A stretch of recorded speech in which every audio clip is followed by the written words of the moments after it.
मैं गौरव जोशी श्रीमती मोहरी देवी Tapadia girls college Jaswantgarh के इस यूट्यूब चैनल पर आपका स्वागत करता हूं। हम पढ़ रहे हैं इनकम फ्रॉम हाउस प्रॉपर्टी। इस चैप्टर का छठा क्वेश्चन आज सॉल्व करते हैं। श्री भवानी सिंह 2 मकानों के मालिक हैं जिनका विवरण निम्न प्रकार है। म्युनिसिपल वैल्यूएशन दिया गया है हाउस फर्स्ट का 60,000 रुपये, हाउस सेकंड का 90,000 रुपये। फेयर रेंट दिया गया है पहले मकान का 63,000 रुपये, दूसरे मकान का 84,000 रुपये। स्टैंडर्ड रेंट दिया गया है 72,000 रुपये और 72,000 रुपये दोनों मकानों के संबंध में। रेंट एनुअल पहले मकान के संबंध में जो वार्षिक किराया है वो है 66,000 रुपये और दूसरे मकान के संबंध में जो वार्षिक किराया है वो है नील, क्योंकि दूसरे मकान जो है सेल्फ ऑक्यूपाइड किया गया है। दूसरे मकान में भवानी सिंह स्वयं रहते हैं। म्युनिसिपल टैक्सेस पेड पहले मकान के संबंध में 7,200 रुपये के नगर पालिका कर चुकाए गए, दूसरे मकान के संबंध में 9,000 रुपये। इंश्योरेंस प्रीमियम पेड पहले मकान के संबंध में 1,000 रुपये के इंश्योरेंस प्रीमियम चुकाए गए, दूसरे मकान के संबंध में 1,200 रुपये का इंश्योरेंस प्रीमियम चुकाया गया। Interest on capital borrowed from purchase of house property. House property मकान खरीदने के लिए जो ब्याज ऋण लिया गया था, जो पूंजी उधार ली गई थी, उस पर ब्याज चुकाया गया है। पहले मकान के संबंध में 8,000 रुपये, दूसरे मकान के संबंध में 20,000 रुपये। रेंट फॉर 2001 वर्ष 2001 के संबंध में जो नए वसूल हुआ किराया है पहले मकान का वो है 10,000 रुपये। अनरियलाइज्ड रेंट फॉर 2019-20 2019-20 वर्ष के संबंध में पहले मकान का नए वसूल हुआ किराया है 6,000। हम 2019-20 के संबंध में कर योग्य आय की गणना कर रहे हैं। श्री भवानी सिंह को 50,000 रुपये गत वर्ष में एक सरकारी विभाग से किराए के बकाया रूप में प्राप्त हुए। इस पर पहले कर नहीं लगाया गया था, तो अगर किराए की बकाया जिस गत वर्ष में प्राप्त होती है उस गत वर्ष में उसको कर योग्य कर दिया जाता है। और किराए की बकाया में से जो है स्टैंडर्ड डिडक्शन, एनुअल वैल्यू का जो स्टैंडर्ड डिडक्शन मिलता है 30%, वो 30% स्टैंडर्ड डिडक्शन किराए की बकाया राशि अगर वसूल होती है तो उसमें से दिया जाता है। जिस मकान से संबंधित यह बकाया था उसे गत वर्ष 2001 में बेच दिया गया। कर निर्धारण वर्ष 2020-21 के लिए श्री भवानी सिंह की मकान संपत्ति से कर योग्य आय की गणना कीजिए। तो कर योग्य आय की गणना करनी है।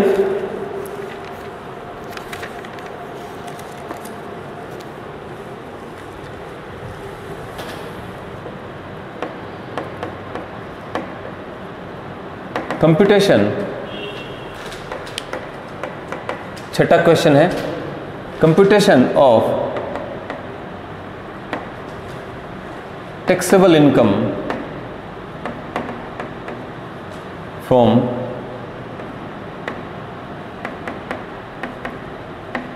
house property of Mr. Bhavani Singh for the assessment year 2020-21।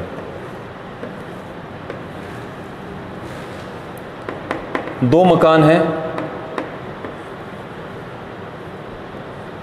पहले हाउस फर्स्ट जो है उसके संबंध में कर योग्य आय की गणना करते हैं।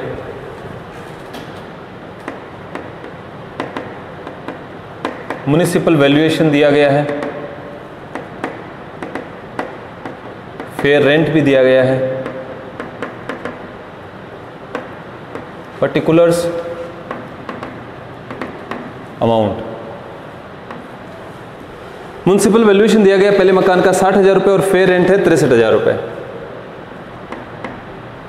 60,000 रुपये और 63,000 रुपये, इन दोनों में से जो ज़्यादा है वो अपेक्षित किराया मान लिया जाता है। यानी कि जो मकान है, जो पहला मकान है इनका, उस मकान का म्युनिसिपल वैल्यूएशन नगर पालिका के अनुसार 60,000 रुपये वार्षिक आय होनी चाहिए और जो उचित किराया है, जो क्षेत्र में ऐसे ही मकान का जो प्रचलित किराया है उसके अनुसार 63,000 रुपये आय होनी चाहिए इस मकान की। तो अपेक्षित किराया हो सकता है विच एवर इज हायर, ए और बी, इन दोनों में से जो ज़्यादा है वो अपेक्षित किराया हो सकता है।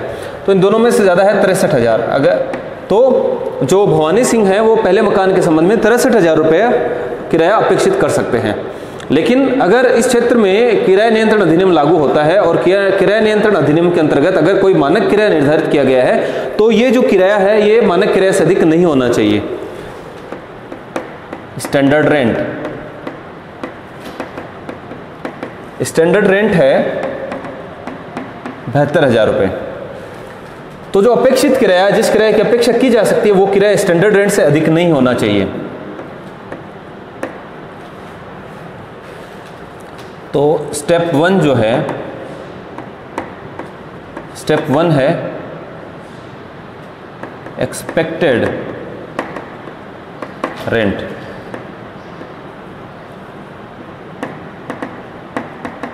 विच एवर इज लोअर, इन दोनों में से जो राशि कम है वही एक्सपेक्टेड रेंट होगी, यानी कि मानक किराया से ज़्यादा अपेक्षित किराया नहीं होना चाहिए। तो अपेक्षित किराया कम है यहाँ पर, विच एवर इज लोअर, सी और डी, ये एक्सपेक्टेड रेंट होगा। तो 63,000 रुपये एक्सपेक्टेड रेंट है। तो ये जो पहला मकान है इनका, भवानी सिंह जी का, इस मकान का जो अपेक्षित किराया है वो है 63,000 रुपये। वास्तव में इन्होंने इस मकान को कितने पर किराए पर उठाया, जो इनके साल भर का रेंट है वो क्या है? रेंट में से अनरियलाइज्ड रेंट घटा दिया जाएगा। अपेक्षित किराए की 63,000 रुपये पहले मकान के संबंध में अपेक्षित किराया है। इस अपेक्षित किराए की तुलना की जाएगी जो वास्तव में इस मकान का किराया प्राप्त हुआ है उससे। ये अपेक्षित किराया पूरे साल भर का है, तो जो वास्तव में किराया प्राप्त हुआ है वो भी हम साल भर का लेंगे। लेकिन अगर कोई किराया वसूल नहीं हुआ है तो उस किराए को हम घटा देंगे। तो इस क्वेश्चन में जो रेंट है, एनुअल रेंट है 66,000 रुपये, लेकिन 66,000 में से 6,000 रुपये अनरियलाइज रेंट है गत वर्ष का, 2019-20 का। असेसमेंट ईयर है हमारा 2020-21, इसके लिए 2020-21 के लिए गत वर्ष 2019-20 के आय की हम गणना कर रहे हैं। तो गत वर्ष में जब इन्होंने मकान किराए पर उठाया 66,000 रुपये में, तो 6,000 रुपये किराया इनको वसूल नहीं हुआ, डूब गया। तो इनको जो किराया वसूल हुआ वो हुआ 60,000 रुपये। अगर पूरे साल भर के लिए मकान को किराए पर उठाते तो इनको 60,000 रुपये किराया वसूल होता। तो इन दोनों में से जो अधिक राशि होती है वो ग्रॉस एनुअल वैल्यू होती है। ग्रॉस एनुअल वैल्यू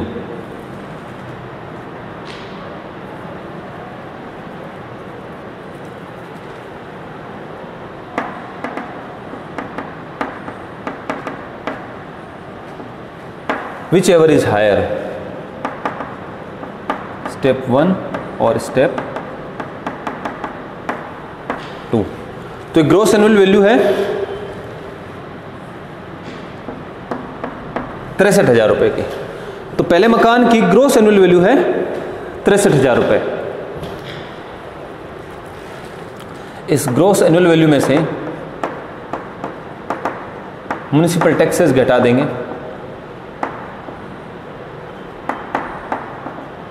जो मकान मालिक ने जो नगरपालिका कर चुकाए हैं वो घटा दिए जाएंगे। तो मकान मालिक ने 7,200 रुपये के नगरपालिका कर चुकाए हैं।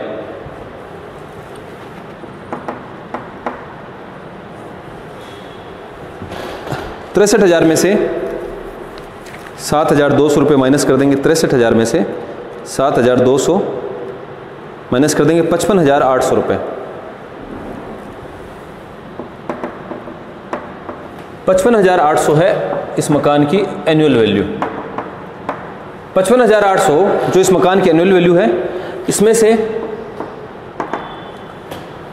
टैक्सेबल इनकम ज्ञात करने के लिए हम क्या करेंगे, इसमें से स्टैंडर्ड डिडक्शन देंगे।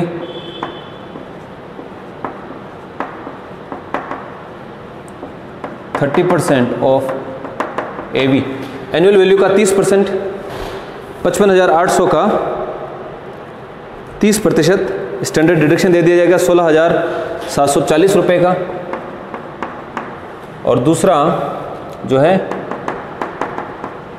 इंटरेस्ट ऑन लोन, जो इन्होंने लोन लिया है, जो कैपिटल बोरो की है मकान खरीदने के लिए, उसके संबंध में जो है इंटरेस्ट चुकाया है 8,000 रुपये का।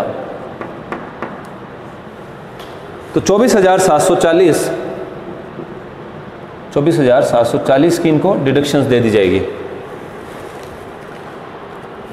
55,800 एनुअल वैल्यू थी, इसमें से 24,740 रुपये किनको डिडक्शन दे दी जाएगी। 31,060 रुपये इनकी पहले मकान 60 रुपये। दूसरा मकान सेल्फ ऑक्यूपाइड है, इसलिए दूसरे मकान की एनुअल वैल्यू है 0, नील।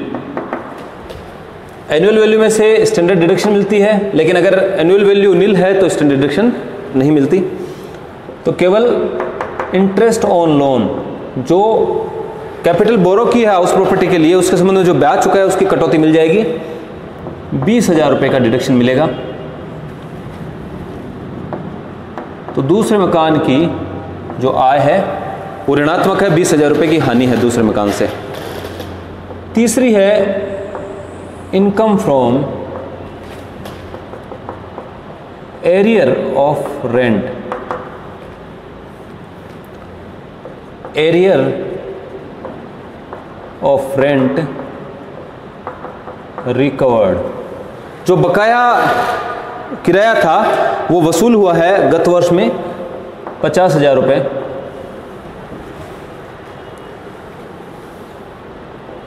इसमें से स्टैंडर्ड डिडक्शन दे दी जाएगी।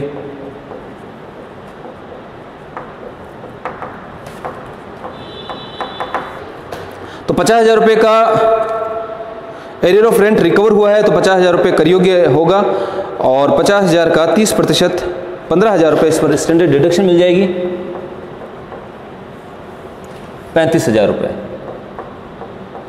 तो जो किराए की बकाया के संबंध में कर योग्य होंगे, जो किराए की बकाया राशि वसूल हुई है वो राशि 35,000 रुपये कर योग्य होगी। इन सब का टोटल कर लेते हैं।